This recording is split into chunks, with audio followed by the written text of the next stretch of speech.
Assalamualaikum class 9th. Welcome to your week 2.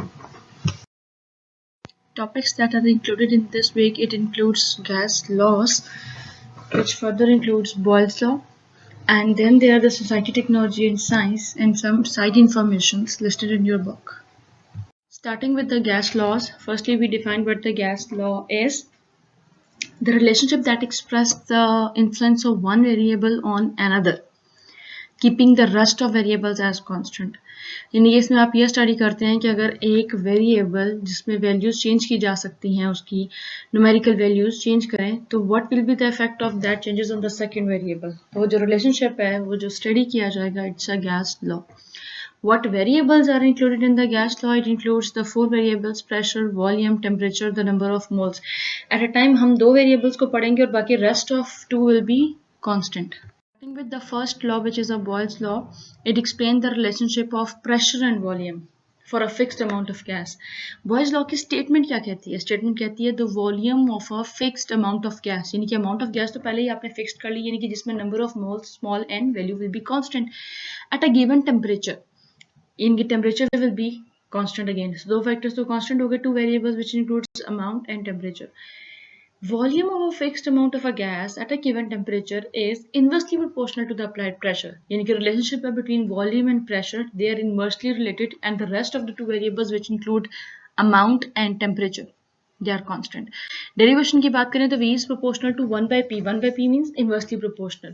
So V is proportional to 1 by P means V is inversely proportional to pressure. Second thing, V is equal to 1 by P into constant. Constant क्या आएगी? Depending upon the conditions, depending upon the environment, constant value आपको provide की जाती है. And the last thing is V into P equals constant. ये जो last एक आपको derivation का step बताया जा रहा है, V into P constant, it's an important thing. ये आपने याद रखना है कि product of pressure and volume remains constant whatever the condition is. To explain the Boyle's law, let us consider an example. So explanation with the help of example. Consider the following data that is collected during an experiment. ये कोई भी experiment conduct किया जा सकता है. Let's suppose आपके पास एक syringe है that is completely filled with air और आप उस पर thumb के जरिए pressure increase करते जा रहे हैं. So there will be a release of air particles from the syringe. Let's see कि how pressure and volume are related. आपको एक डेटा प्रोवाइड किया जा रहा है कि pressure in the unit of ATM, atmospheric pressure. In first experiment, its value is 0.5. Second experiment, it's 1. Third is 2.0, and the fourth one is 4.0. यानी कि gradually आपको नजर आ रहा है कि when you move from one experiment towards another, यानी कि एक कंडीशन से सेकंड कंडीशन पे जा रहे हैं, तो there is a increase in pressure. Approximate pressure double हो रहा है, 2 times इंक्रीज हो रहा है. वॉल्यूम आपका आता है डेसीमीटर क्यूब में, another unit in which volume is express. तो आप देखिए first experiment it is 4.0, second one it is 2.0. सो जहाँ प्रेशर ट्वाइसली इंक्रीज हो रहा है, डबल हो रहा है, in the same way volume is becoming 1/2. So 4.0 से 2.0, then it is 1.0, and the last thing is 0.5. So gradually जहाँ जहाँ pressure increase हो रहा है, respective way में volume is decreasing. So how can you interpret this data? It is easily observable from the given values. Data आप देख सकते हैं कि with the increase in pressure, volume decreases. So volume and pressure they are inversely related. One of the important point in the Boyle's law क्या था कि product of pressure and volume remains constant. यानी कि जब जब आप pressure को increase करें, volume reduce हो, और volume reduce करें, increase of pressure हो, pressure volume product remains constant. उसमें change नहीं आता. यानी कि दोनों का जो पहली condition का product लें, second condition का product लें, remains constant. उसको elaborate करने के लिए consider the previous data, उसी को हमने expand कर दिया है. यहाँ अब आप देख रहे हैं एक last column add किया गया है which includes P into V equals to constant. Experiment 1, pressure is 0.5, volume is 4. Pressure volume multiply करें, you get value 2. Second experiment, pressure is 1, volume is 2. Answer is again 2. So इन चारों experiments में देख रहे हैं कि whenever the pressure and volume product लिया गया, it comes out to be a constant value which is 2. ये proof देता है कि given data is accordance with the Boyle's law. तो यहाँ से Boyle's law का आपके पास एक और formula भी derive होता है which means P1 V1 is equal to P2 V2 is equal to constant thing. So V into P remains a constant factor. Moving towards the numerical problems. जो आपको data provide किया गया, explanation, derivation, उसी को अपने according रखते हुए different numericals हैं आपकी बुक में, विच इंक्लूड्स एग्जाम्पल 5.1 है, रिलेटेड सेल्फ असेसमेंट 5.1 है, and review questions along with that कुछ थिंक टाइम में भी न्यूमेरिकल प्रॉब्लम्स हैं related with the Boyle's law, आपने इनकी प्रैक्टिस करनी है. सो न्यूमेरिकल प्रॉब्लम यहाँ डिस्कस करूंगी. ये आपका क्वेश्चन है सेल्फ असेसमेंट 5.1 का सेकंड क्वेश्चन है. Ammonia gas is used as a refrigerant. Remember one thing कि ये जो सेल्फ असेसमेंट की एग्जांपल्स की स्टार्टिंग स्टेटमेंट्स होती हैं ये आपके एमसीक्यूज में पूछी जा सकती हैं. सो रन देम. Question arise कि 0.47 atm pressure is required to change 2000 centimeter cube of ammonia. यानी कि initial volume क्या हो गया 2000 centimeter cube of ammonia initially at 1 atm. 1 atm मतलब pressure 1 हो गया. So initial volume कितना है 2000 centimeter cube. Initial pressure कितना है 1 atm. Changes to 4.22 decimeter cube. तो ये चेंजेस 2 है यानी कि new volume it is 4.22. It's V2 at constant temperature. Temperature means constant. इसका मतलब है जो स्टार्ट में आपको गिवन था 0.474 atm प्रेशर वो तो आपका V2 के साथ आएगा. It's a P2 pressure. So question है 0.474 atm pressure is required to change 2000 centimetre cube of ammonia initially at 1 atm to 4.22 decimetre cube. So change किसमें करना है आपने 2000 से 4.22. ये दोनों वैल्यूज आपकी वॉल्यूम की हैं. किससे चेंज होंगी with the help of pressure. 0.474 आपका फाइनल प्रेशर होगा. इनिशियल क्या था 1 atm. Show that this data is satisfy Boyle's. Data पहले आप कलेक्ट करें. इनिशियल कंडीशन देखें V1 2000 सेंटीमीटर क्यूब है. Convert this into decimetre cube. आपकी चॉइस है. कंडीशन ये होनी चाहिए कि दोनों volume remains in a same unit. वो डेसीमीटर क्यूब भी हो सकते हैं और कुड भी सेंटीमीटर क्यूब लेकिन होने सेम चाहिए. जैसे यहाँ मैंने 2000 सेंटीमीटर क्यूब को डेसीमीटर क्यूब में कर दिया. आपके पास ये भी ऑप्शन है कि आप V2 का डेसीमीटर क्यूब सेंटीमीटर क्यूब में कर लें. कन्वर्जन फैक्टर क्या है कि 1 decimetre cube is equal to 1000 centimetre cube.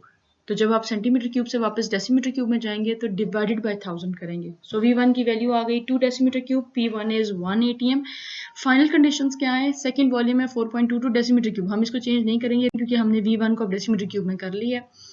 P2 second pressure is 0.474 atm. Formula क्या अप्लाई करेंगे वही जो आपने बॉयल्स लॉ को डिराइव करके एक कंपोजिट फार्मूला दिया which is P1 V1 equals to P2 V2. Solution करेंगे you will get 1 into 2 equals to 0.474 multiplied by 4.22. Answer is 2.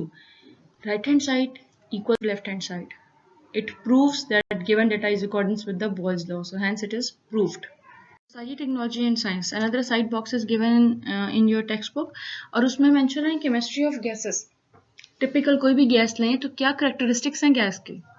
No definite shape, no definite volume, negligible attractive forces. ये तो खैर आपने physical properties में पढ़ा जो typical gases की पढ़ी हैं.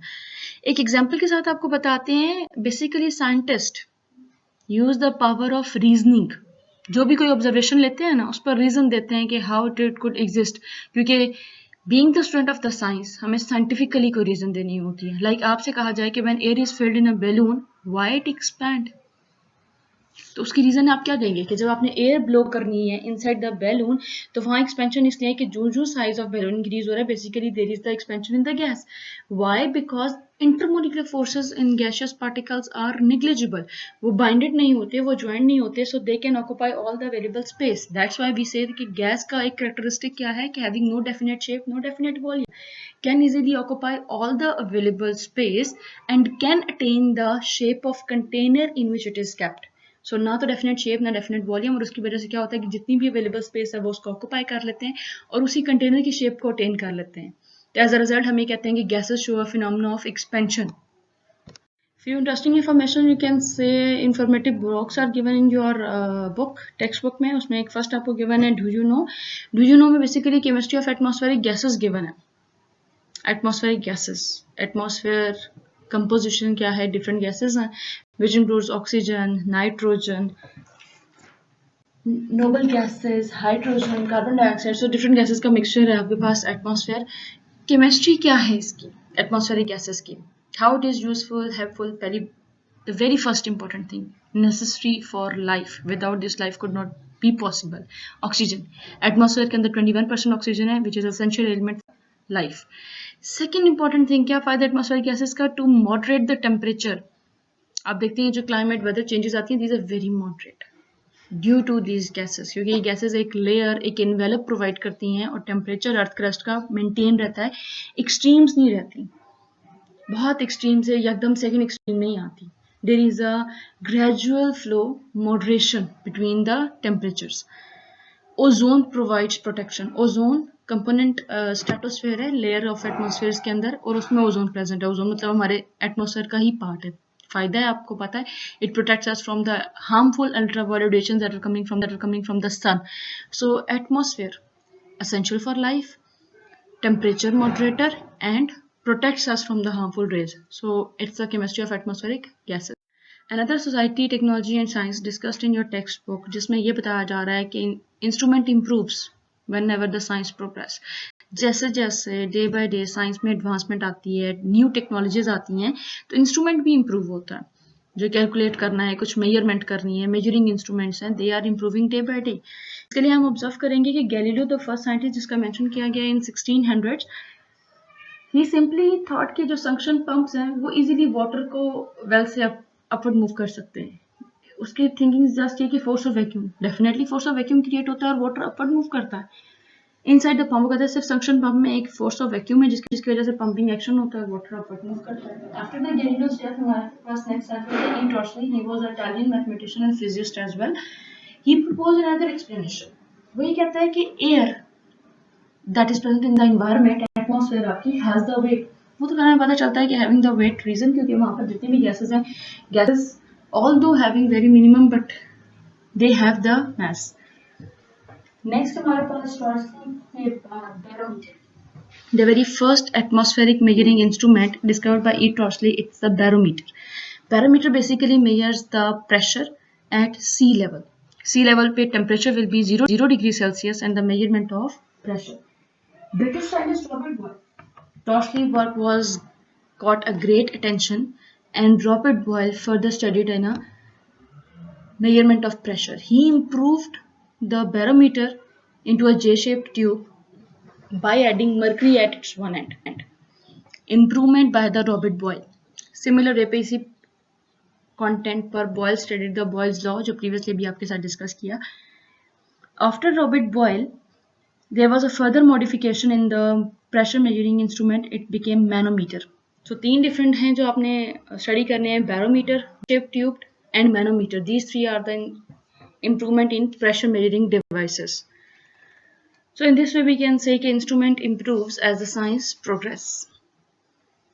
That's all with the week 2.